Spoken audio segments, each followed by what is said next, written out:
The phrase Spirit Bomb means a lot to Melee. In 2013, the Melee community banded together in a charity donation drive to earn an official spot at EVO, the Super Bowl of fighting games. Competing primarily with the Skullgirls community, members of the Melee leadership group Melee at Omni, particularly Bobby Scar Newman and Winton Prague Smith, pushed the community to pool their efforts into a Spirit Bomb, like the powerful attack from the anime Dragon Ball Z. Melee won, raising more than $94,000 in the process.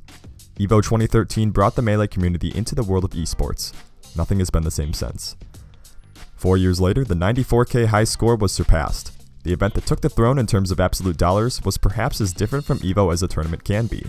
Far from the vast swarms of FGC players invading Vegas, just 16 players and a few VIPs would descend on Los Angeles to play Mafia, participate in skits, and fight for the largest prize pools in Smash history. As events like Shine, CEO DreamHack, Tipped Off 12, and more struggle to make a financial return on their investment in the Smash community, we find ourselves divided over the system that Brian, K-Poptosis, Heron, and the Beyond the Summit team have developed to finance their event. The event makes its money via sponsorships, ads, merchandise sales, and a unique hybrid of an election and an auction that determines a portion of the players who enter the tournament, notable for the sudden spikes in bidding, known, of course, as Spirit Bombs. It is a walking case study in voting science and auction economics in the middle of the wild west of the Melee scene. Today on Melee Economics, we'll discuss Smash Summit voting.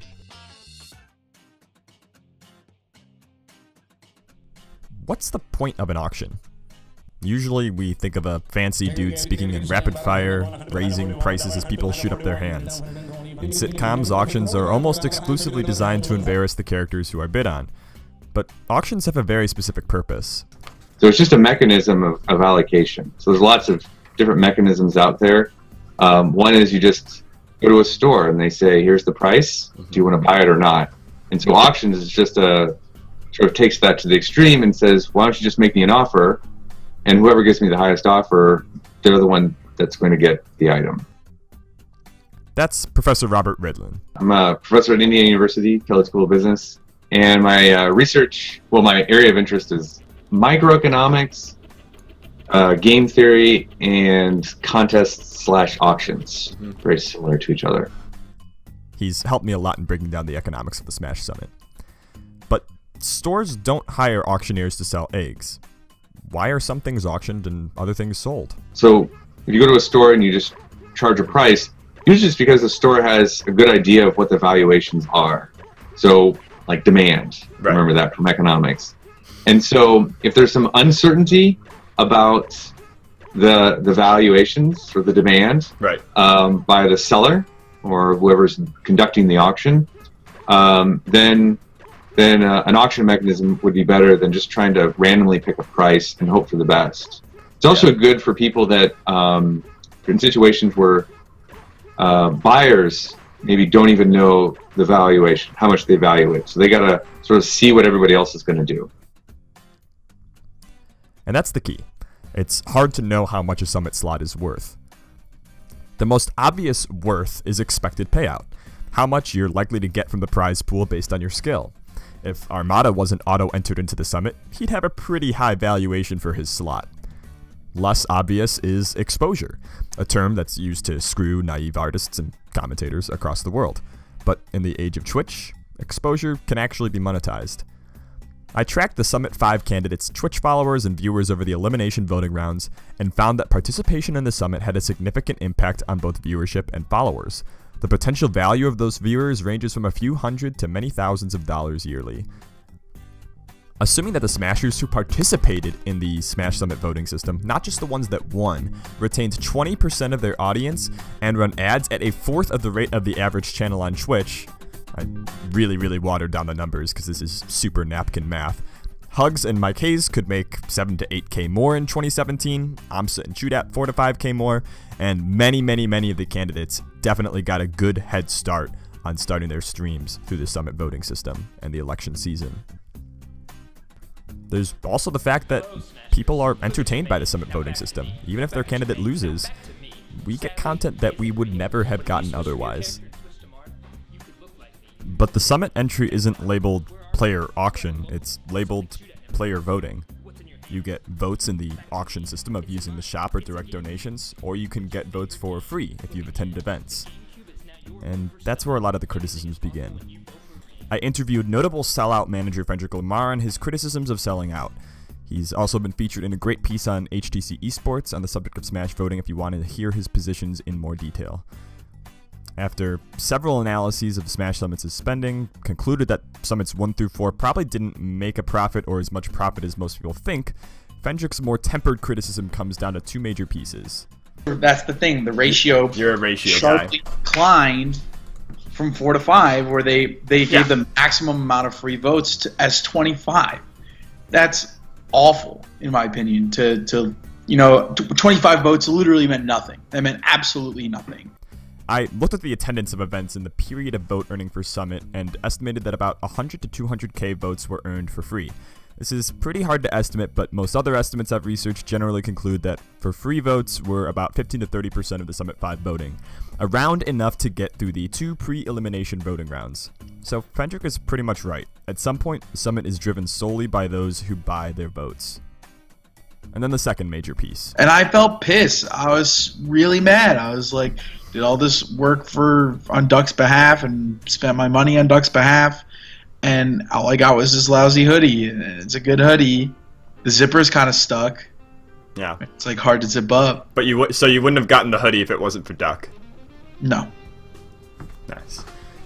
But this is by design.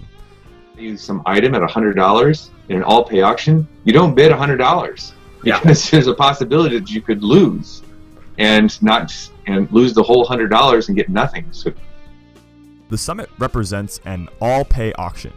An all-pay auction is one where bidders have to pay their bid regardless of whether or not they win or lose. One amazing paper I found while researching this video was actually about how to design a tournament where slots are auctioned to be entered. The problem is that normal auctions aren't the best at selecting contestants. A candidate can sort of troll the process by overbidding in order to inflate bids, even though their actual valuation is low. Vote inflation happens in all-pay auctions too, when bidders bid too early, and that allows people to drop out. That's why Pew Pew and Hugs left the Summit voting process after Blaya's early bomb. The threat of sniping and the financial requirement became too high for their valuation. But let's say the Summit did give votes back, or did do a first price auction, the one from sitcoms where you only pay if you win. Does changing the system change the revenue? Not according to the revenue equivalence theorem. it doesn't really matter what auction mechanism you use. You can use an all-pay auction. You can use an English auction, right? An ascending bid. Everybody just sort of says, they say their bids out loud, like eBay. It's kind of the same mechanism there. Or you can secretly write down your bid. You can do, as you said, a first price sealed bid, second price sealed bid. All those are going to get the same amount. So it's really remarkable that even in an all-pay auction, even though everybody is going to submit a bid and they have to pay it whether they win or not, it turns out that the way they mix between that, the expectation is you're still going to get the same. They're going to get the same revenue regardless. Now that's the basic premise. But does that apply to the summit? Well, that depends on the objectives of the summit.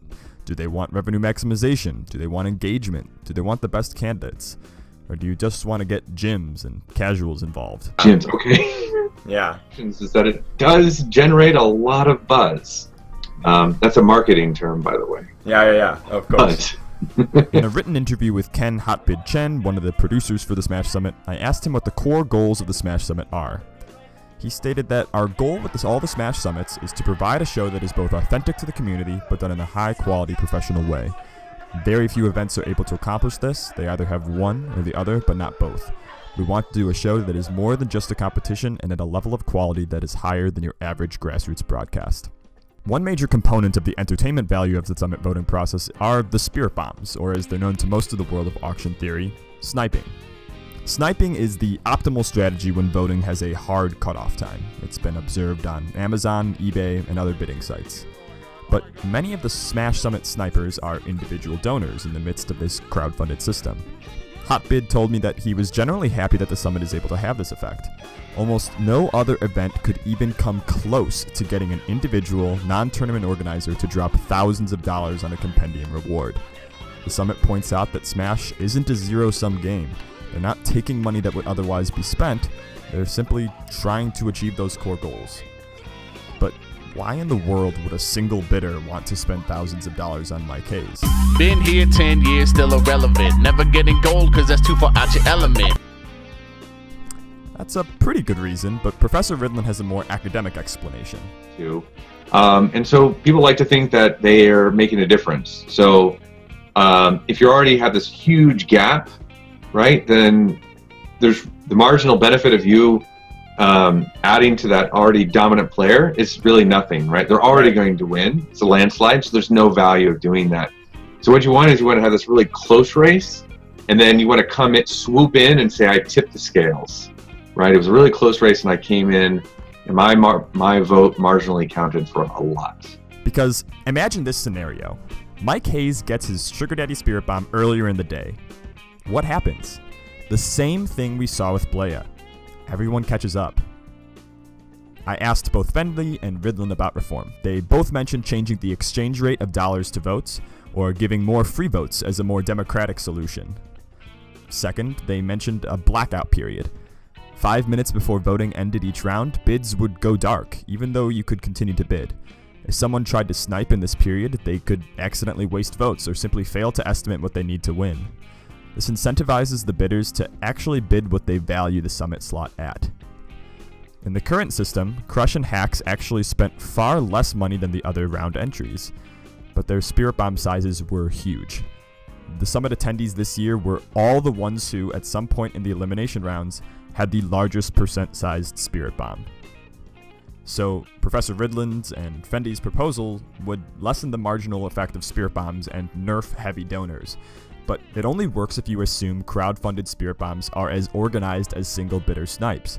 If Spirit Bombs aren't variable in reaction to other bidders, this reform wouldn't work on the crowd. People just aren't that good at organizing. But it would work on those single bidders. Then Professor Ridlon had some unique suggestions. One is to estimate a demand curve and just sell the summit slots. We have 5 summits of information, we know what people bid, we can kind of figure out maybe what it's worth.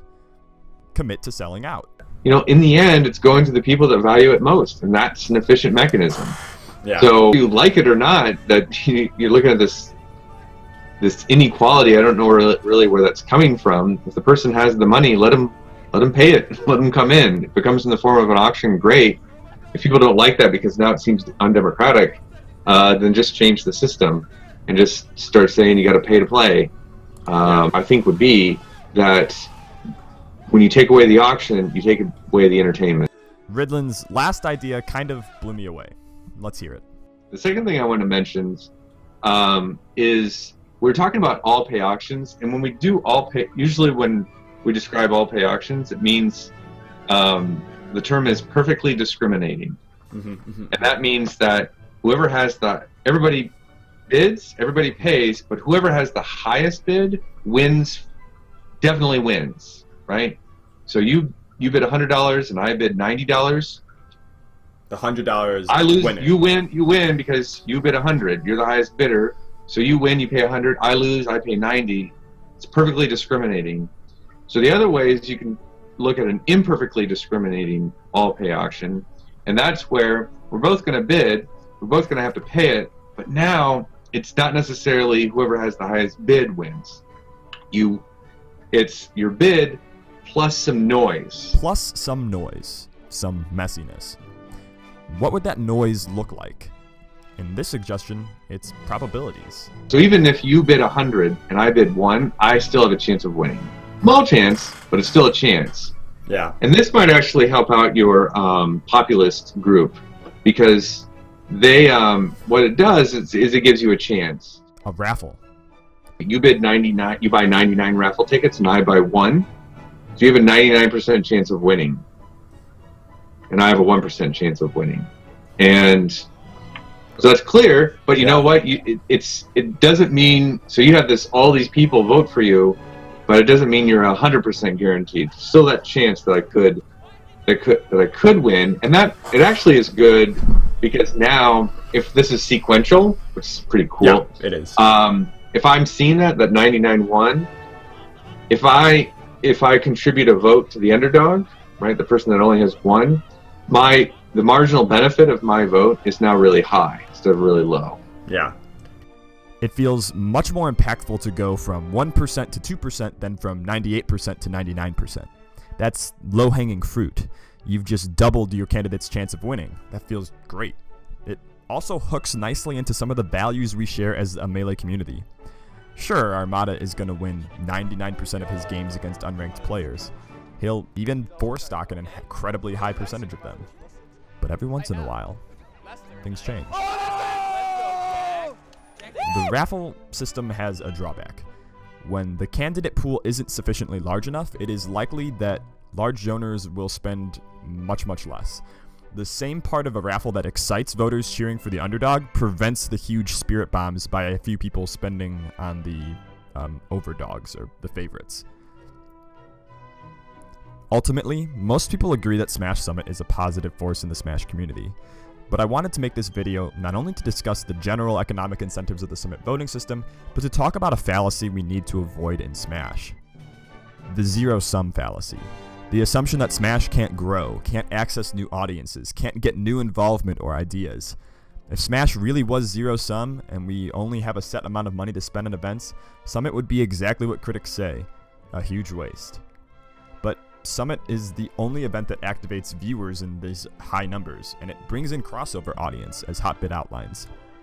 He told me that we don't believe it's a binary choice and that our events are fighting over the same pie. We believe the Summit grows that pie from revenue sources that are untapped in the Smash community. It is very easy to pay $50, get some shirts, and participate in our event, then watch and feel engaged. This same person will likely not be willing to travel across the country or take a whole weekend off to go to a venue, often at much higher costs, hotel, food, etc. From that perspective, the Smash Summit is a steal. Instead of spending a few hundred on travel, entry, food, etc., Smash Summit says, hey, buy a sweater, pay a few bucks, and you can be a little piece of this election. You could be a little piece of this event. It's not a bad value proposition, but people need to feel like their votes matter if Summit truly wants to remain sustainable.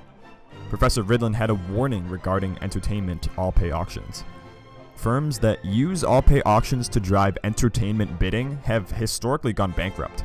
People get bored of losing their money for not enough entertainment gain, and endgame sniping discourages future bidding.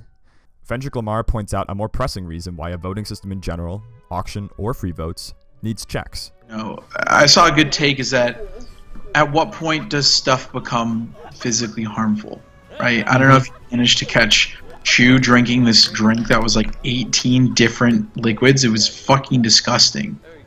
And like, let's say someone dropped 5,000, like highest vote or whatever, you know, you get to pick an ingredient. What if someone was like bleach? If the hyperactive Summit donors get bored, how much of Summit's revenue dries up? As long as Summit voting gets viewers, it'll last, but there are real financial costs in the long run if the system loses more and more of its democratic roots.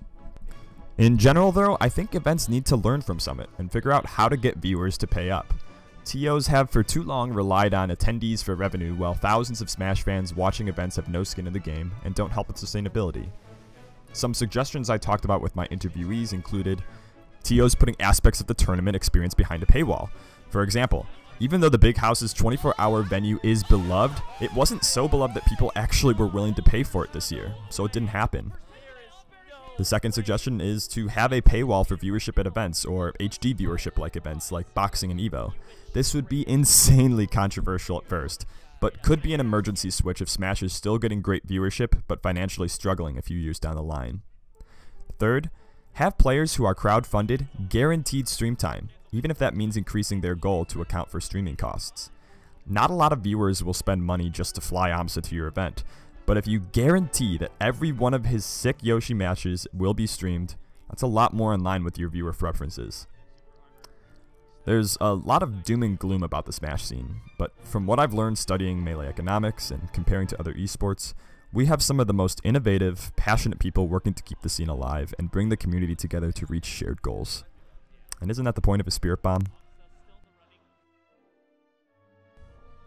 As usual, I want to leave you with one graph that is misleading, just so that you guys don't trust me too much. This is the % increase in Twitch followers versus whether or not somebody was invited to the Smash Summit. And as you can see, it's a parabola. And so at some point, selling out doesn't pay out and give you an invite. I've been Jackzilla, and I'll see you soon.